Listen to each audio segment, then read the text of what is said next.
Politisi PDIP mengakui partainya akan berhubungan baik dengan pihak manapun kecuali Presiden Jokowi.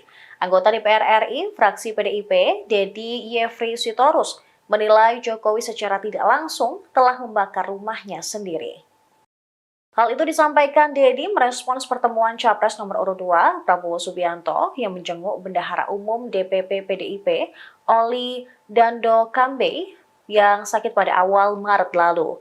Ketika disinggung apakah hubungan PDIP dengan Ketua Umum Gerindra tetap baik, Dedi kembali menegaskan partainya akan berhubungan baik dengan pihak manapun kecuali dengan Jokowi. Bahkan Dedi menyebut bahwa hubungan PDIP dengan Ketua Umum Gerindra yang tak lain adalah Prabowo tetap baik. Untuk diketahui pada Pilpres 2024, putra sulung Presiden Jokowi, Gibran Rakabuming Raka, menjadi cawapres dari Prabowo Subianto.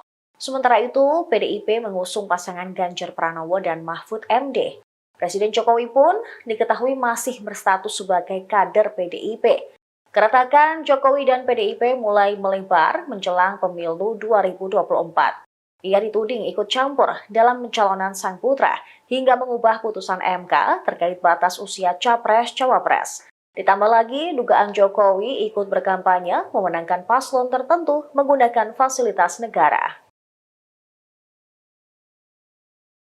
Download Tribun X sekarang, menghadirkan lokal menjadi Indonesia.